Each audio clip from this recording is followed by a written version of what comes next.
Hello student, आधीच्या लेक्चरमध्ये आपण डिटर्मिनंट अँड मॅट्रायसेस हे न्यू युनिट स्टार्ट केलं होतं. त्यामध्ये आपण डिटर्मिनंट म्हणजे काय, म्हणजेच त्याची डेफिनेशन अँड डिटर्मिनंट कसा डिराईव्ह करतात, कसा सॉल्व करतात, त्याची व्हॅल्यू कशी काढतात हे सुद्धा बघितलं होतं. त्या बेसिसवर आपण काही प्रॉब्लेमसुद्धा बघितले होते. Determinant of order 2 and determinant of order 3 हे सुद्धा बघितलं होतं.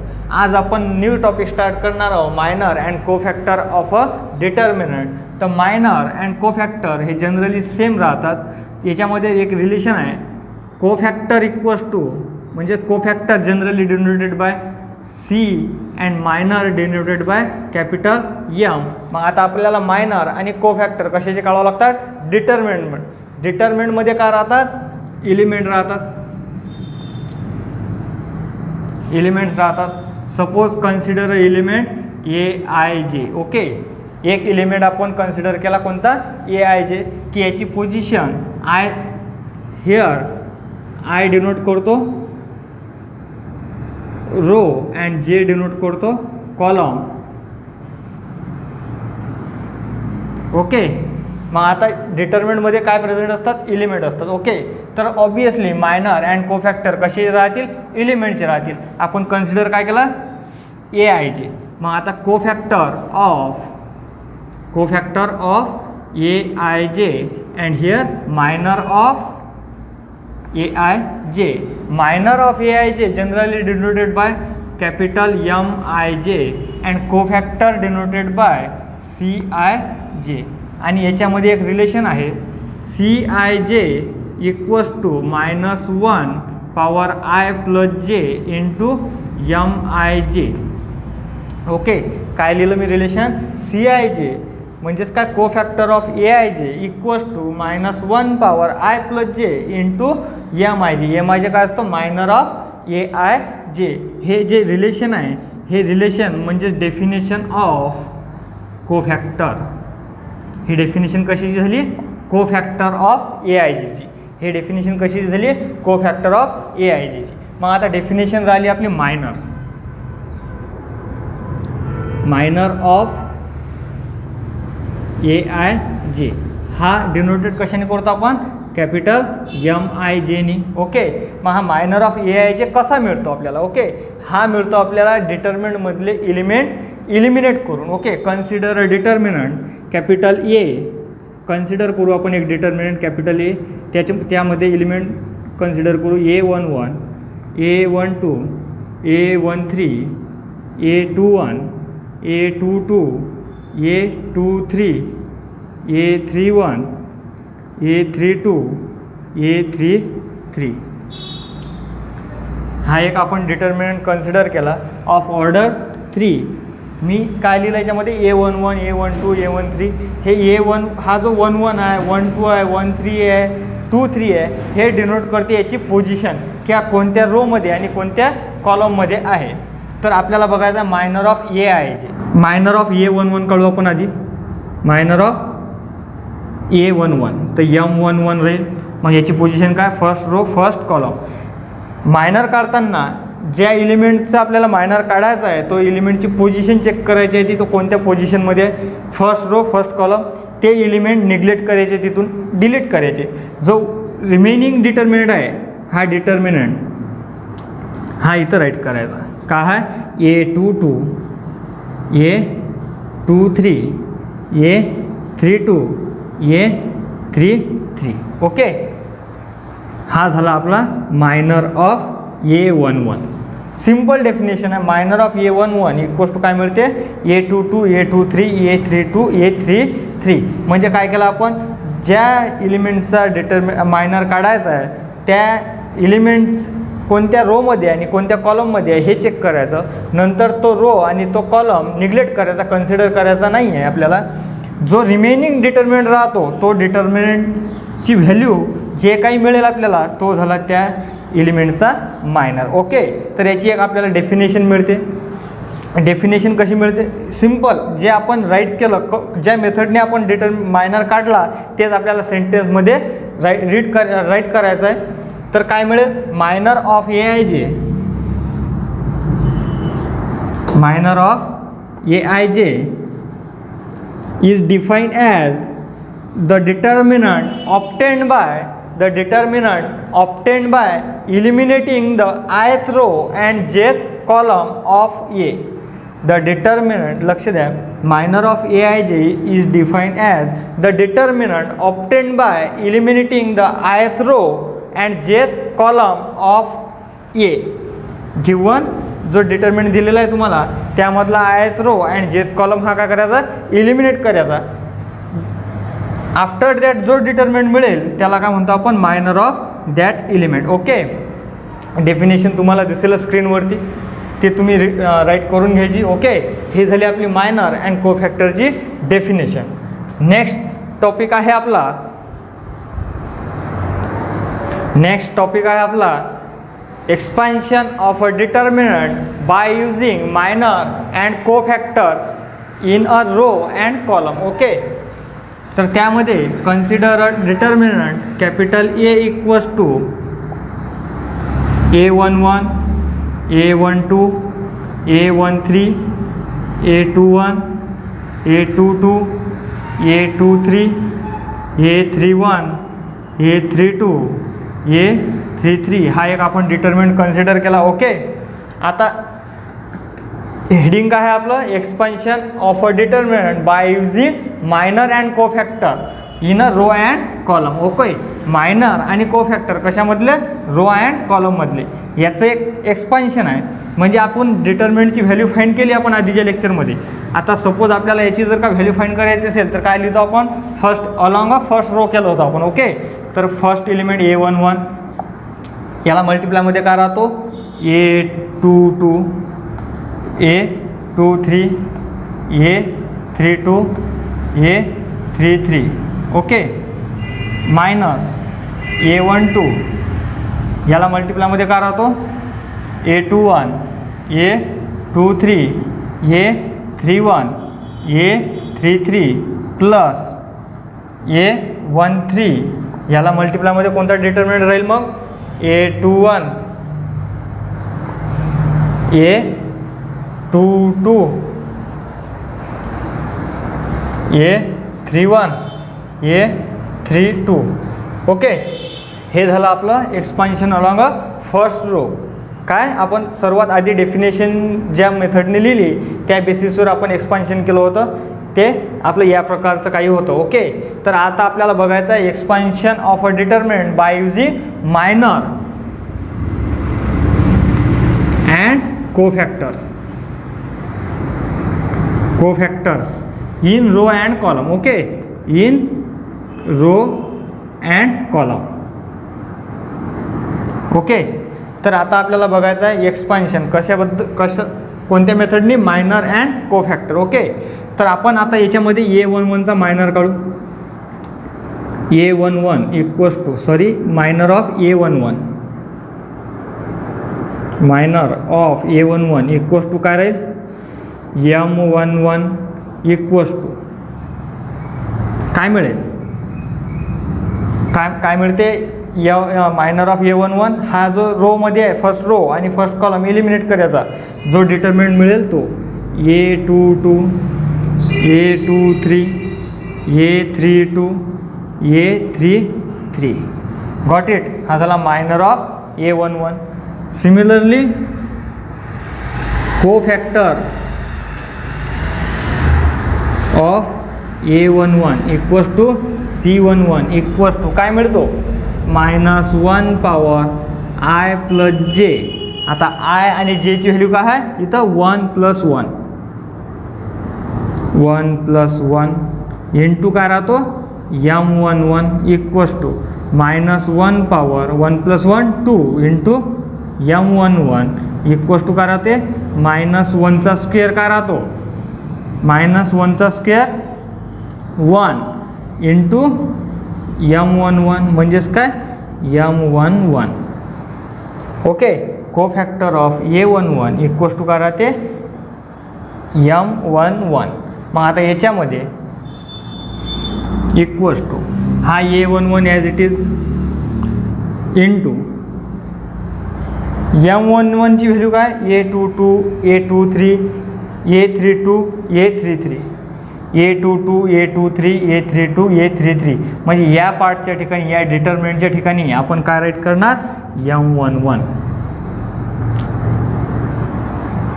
M11 minus sign as it is हा A12 आता आपल्याला काढायचा आहे मायनर ऑफ म्हणजेच मायनर कशाचा काढायचा आपल्याला A12चा म्हणजेच मी डायरेक्ट लिहितो M12 इक्वल्स टू काय मिळेल M12 काय मिळेल हा रो आणि हा कॉलम एलिमिनेट करायचा काय राहील A21 A23 A31 आणि A33 हा आहे पार्ट ओके. तर याची पोझिशन आपलं याच्या ठिकाणी आपल्याला काय राईट करायचं आहे M12 minus A12 into M12 plus A13 similarly A21 A22 A31 A32च्या ठिकाणी काय राईट करायचं आहे आपल्याला M13 हा झाला आपला relation along a first row along first row कशाचा यूज केला आपण मायनर अँड कोफॅक्टर आणि सॉरी मायनरचा यूज केला. सिमिलरली फॉर कोफॅक्टर आपल्याला मिळते A11 आता याचे पोझिशन काय मिळाली कोफॅक्टर ऑफ A11 म्हणजेच काय C11 काय कशाचे इक्वल मिळाला M11 म्हणजे याची व्हॅल्यू कशाचे इक्वल आहे C11चे हा लिहिला C11 मायनस M12 आपण काढला होता काय मिळाला होता तो आपल्याला सॉरी M12 काढला होता आपण ओके तो मिळाला होता A21 A23 A31 A33 आता आपल्याला C12 काढायचा आहे काय राहील तो -1 पॉवर 1 + 2 कारण फर्स्ट रो सेकंड कॉलम 1 + 2 काय राहते 3 आणि हा काय राहिला इथं M12 -1 पॉवर 3 इंटू M12 म्हणजेच काय -1 ची पॉवर 3 मायनस M12 म्हणजे C12 equals to minus M12 minus ही मायनस साईन आणि हा M12 याच्या ठिकाणी मला काय राईट करायचं आहे C12 ची साईन कोणती आहे प्लस म्हणजे इथं काय मिळेल हा C12 आणि हा A12 सिमिलरली M13च्या ठिकाणी काय मिळेल C13 हे झालं along first row by using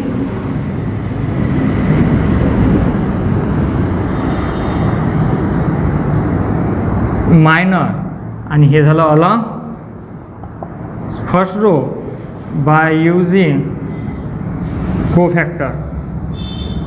cofactors okay along first row by using minor and हा फॉर्म्युला कशाचा आहे आपल्याला कोफॅक्टरचा आहे बाय युजिंग कोफॅक्टर काय मिळाला A11 C11 plus A12 C12 plus A13 C13 आता आपल्याला बघायचे आहेत या बेसिसवर काही प्रॉब्लेम ओके तर प्रॉब्लेम खूप इझी आहे एकदा हे लक्षात आलं की प्रॉब्लेम सॉल्व करण्यामध्ये काही प्रॉब्लेम जात नाही काही अडचण येणार नाही तुम्हाला सिम्पल मायनर अँड कोफॅक्टर फाइंड करायचे आहेत आपल्याला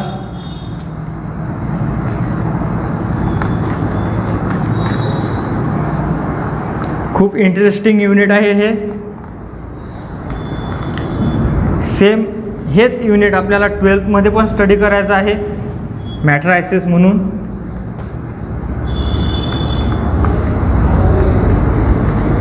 मॅट्रायसिस जेव्हा आपण व्हॅल्यू काढतो मॅट्रायसिसची तेव्हा आपल्याला त्या मॅट्रायसिसला डिटर्मिनंटच्याच फॉर्ममध्ये राईट करावं लागते ओके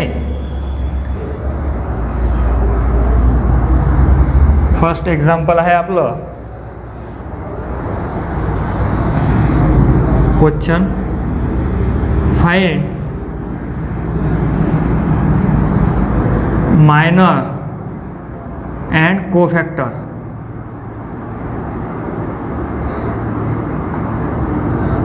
कोफॅक्टर्स त्याच्यामध्ये फर्स्ट आहे आपलं 2 -3 4 7 4 7. सोल्युशनमध्ये काय मिळेल? Let capital A equals to consider a determinant म्हणून लिहू शकता तुम्ही. Consider a determinant A equals to काय आहे आपला डिटर्मिनंट 2 -3 4 7. आता आपल्याला याच्यामध्ये काय काढायचं आहे? Minor and कोफॅक्टर. मायनर आणि कोफॅक्टर कशाचे असतात? एलिमेंटचे. याच्यामध्ये एलिमेंट किती आहेत? 4. First one 2, second -3, third 4 and fifth काय आपलं फोर्थ काय आहे? 7. तर याच्यामध्ये किती मायनर आणि किती कोफॅक्टर मिळतील? 4 minor and 4 cofactor. M11 minor मी एक डिटेलमध्ये लिहितो. Minor of A11 equals to M11 equals to काय मिळते? मायनर ऑफ A11 काय आहे? Minor of 2. A11च्या पोझिशनला कोण काय आहे? 2 आहे. हा डिनोट कशाने होणार? M11 इक्वल्स टू काय मिळेल? हा फर्स्ट रोमध्ये आहे आणि फर्स्ट कॉलममध्ये आहे. हे काय करायचे? इलिमिनेट. काय राहतो? फक्त 7. सिमिलरली M12 म्हणजेच काय? Minor of -3. इथं लिहितो मी. मायनर ऑफ -3 काय मिळेल? हा रो आणि हा कॉलम निग्लेक्ट करायचा. काय मिळतो? फक्त 4. Similarly minor of 4 equals to M21 equals to काय मिळेल? हा रो हा कॉलम आणि हा रो निग्लेक्ट करायचा, एलिमिनेट करायचा. का राहतो? -3. Similarly minor of 7 equals to M22 equals to काय मिळते? 2. काय मिळते? 2. ओके, हे झाले मायनर. आता cofactor. Cofactor of A11 equals to cofactor of 2 equals to कशाने डिवाइड होईल? हा C11 इक्वल्स टू काय मिळेल? -1 पॉवर 1 + 1 इंटू काय असते? M11 इक्वल्स टू हा C11 equals to direct C11 लिहितो. C11 equals to -1 power 2. M11 किती आहे? 7 इक्वल्स टू -1चा स्क्वायर काय मिळतो? +1 +1 into 7 7. Okay, similarly C12 equals to काय मिळेल? -1 पॉवर आय किती आहे इथं? 1 प्लस जे किती आहे? 2 into M12 equals to -1 power 1 + 2 3. M12ची व्हॅल्यू 4. -1 क्यूब काय मिळते? मायनस इंटू 4 म्हणजेच काय मिळते? C12 काय मिळालं आपल्याला? -4. Similarly C21 equals to -1 power 2 + 1 into M21 equals to -1 power 3 into M21ची व्हॅल्यू -3. -3 इक्वल्स टू -1चा क्यूब काय मिळतो आपल्याला? -1 into -3 equals to 3. Okay, next C22 equals to -1 power 2 + 2 into M22 equals to -1 power 4. M22ची व्हॅल्यू 2 इक्वल्स टू -1ची power 4 काय मिळतो आपल्याला? +1. ते कशी? -1 पॉवर 4ला कसं राईट करू शकतो आपण? -1चा स्क्वायर इंटू -1चा स्क्वायर. -1ची व्हॅल्यू -1चा स्क्वायर काय मिळते? +1 इंटू -1चा स्क्वायर +1 1 इंटू 1 1, म्हणजे इथं काय लिहिली तुम्ही डायरेक्ट 1 इंटू 2 इक्वल्स टू काय लिहितो 2. हे झाले आपले cofactor of a determinant capital A equals to 2 - 3 4 7. म्हणजे याचे आपण काढले मायनर काढले आपण आणि इथं काढले आपण कोफॅक्टर. ओके, खूप इझी आहे हे. ओके, लिहून घेण्यासाठी तुम्ही स्क्रीनशॉट काढू शकता. नेक्स्ट क्वेश्चन आहे आपला. डिटर्मिनंट आपल्याला दिलेला आहे 1 2 -3 -2 0 4 5 -1 3. ओके, या डिटर्मिनंटची आपल्याला मायनर अँड कोफॅक्टर फाइंड करायचे आहेत. तर सोल्युशनमध्ये काय मिळेल, let capital A equals to किंवा consider capital A equals to जो आपल्याला गिवन डिटर्मिनंट दिलेला आहे तो राईट करायचा 1 2 -3 -2 0 4 5 -1 3. ओके, मग आता आपल्याला काय फाइंड करायचं आहे, मायनर अँड कोफॅक्टर. आता मी डायरेक्ट लिहितो M1 आपलं minor of 1 denoted by capital M11 equals to काय मिळेल, first row first column eliminate काय मिळेल 0 4 -1 3 काय मिळेल 0 इंटू 3 0 -4 इंटू -1 एक स्टेप वळू आपण 0 into 3 equals to 0 -4 equals to 4. हा झाला M11. Next M12 equals to काय मिळेल -2 4 5 3 इक्वल्स टू काय मिळेल -2 into 3 -4 into 5 equals to -2 into 3 -6 -4 into 5 20 -26. हा झाला M12. ओके, नेक्स्ट M13 तुम्ही स्वतः सॉल्व करायचा आहे. M13 तुम्हाला काढायचा आहे. ओके, नेक्स्ट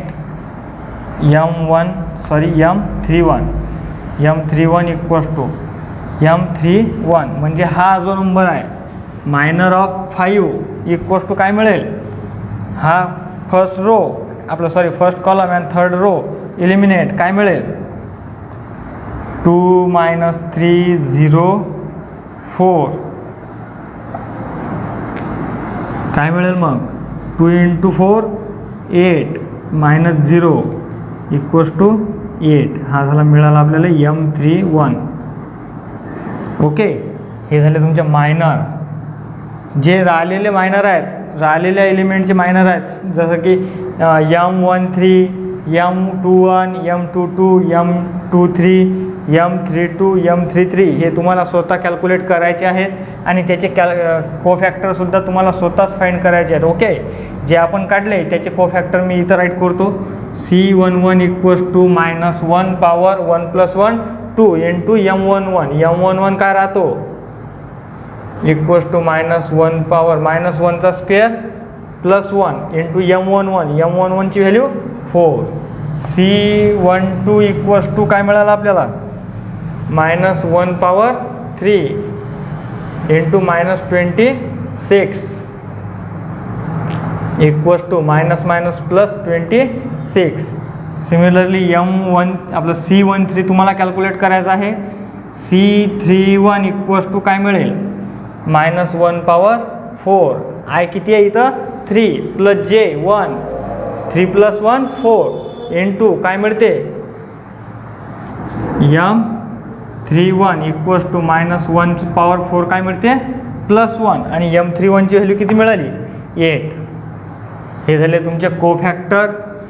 जे रिमेनिंग कोफॅक्टर आलेले आहेत C22 C21 C33 C23 हे तुम्हाला स्वतः कॅल्क्युलेट करायचे आहेत. ओके, हे झाले तुमचे फाइंड मायनर अँड कोफॅक्टर. हा झाला तुमचा फर्स्ट क्वेश्चन. नेक्स्ट क्वेश्चन आहे आपला. नेक्स्ट क्वेश्चन मी बोर्डवरती लिहिलेला आहे. Find the value of x if determinant आपल्याला दिलेला आहे, इक्वेशन दिलेलं आहे x -1 2 2x 1 -3 3 -4 5 इक्वल्स टू -10. म्हणजे याची व्हॅल्यू आपल्याला दिलेली आहे, त्यांनी डिटर्मिनंट व्हॅल्यू आपल्याला दिलेली आहे, किती आहे -10. बट याच्यामध्ये जे व्हेरिएबल आहे x, या एक्सची व्हॅल्यू आपल्याला फाइंड करायची आहे. ओके, तर सोल्युशनमध्ये लिहायचं गिवन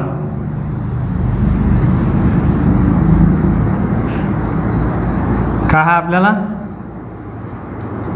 x -1 2. मी डायरेक्ट इथंच लिहितो सोल्युशनमध्ये, याला सोल्युशनमध्ये राईट करतो. Solution given. ओके, मग आता आपल्याला हा जो -10 आहे, हे राईट हँड साईड आहे, हे same as it is write करायची आहे. आणि ज्या पद्धतीने आपण डिटर्मिनंट सॉल्व करतो त्या मेथडने आपल्याला हे सॉल्व करायचं आहे. ओके, तर काय मिळेल याचा व्हॅल्यू x, याला डिटर्मिनंट कोणता मिळेल, डायरेक्टली तुम्ही ब्रॅकेटमध्ये first row and first column consider करायचा नाही आहे. राहिलेलं यांचं सोल्युशन काय मिळेल 1 × 5 5 मायनस -3 × -4 12 -1 ब्रॅकेटमध्ये काय मिळेल 2x × 5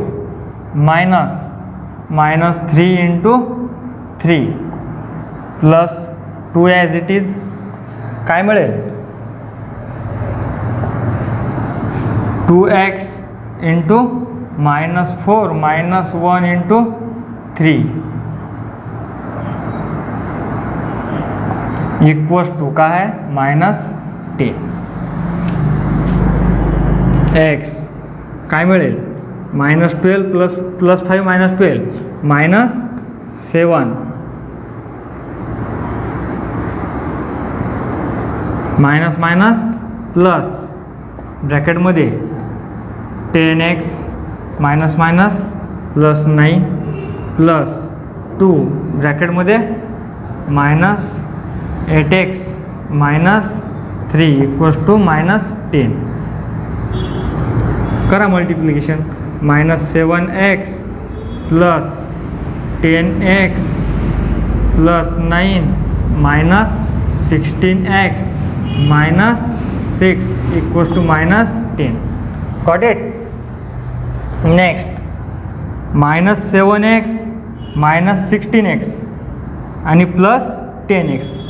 तर -10x आपलं 10x -7x 3x म्हणजेच काय मिळेल टोटल -13x प्लस 9 -6 काय मिळते 9 -6 3 equals to -10 equals to -13x equals to -10 -3 equals to -13 -13x equals to -13 x equals to काय मिळते -13/-13 इक्वल्स टू 1. एक्सची व्हॅल्यू काय मिळाली आपल्याला 1. म्हणजे x इक्वल्स टू 1 या व्हॅल्यूसाठी या डिटर्मिनंटची व्हॅल्यू आपल्याला -10 ही मिळत असते. ओके ओके, सिम्पल आहे. तुम्हाला फक्त तो डिटर्मिनंट सॉल्व करायचा होता. ओके, त्यावरून तुम्हाला एक्सची व्हॅल्यू फाइंड करायची होती. लिहून घेण्यासाठी तुम्ही स्क्रीनशॉट काढू शकता. ओके, आजच्यासाठी एवढं सफिशियंट आहे. या नंतरचे जे प्रॉब्लेम आहेत या बेसिसवर, या टाईपवर, ते आपण नेक्स्ट लेक्चरमध्ये काढणार आहोत. Okay, thank you.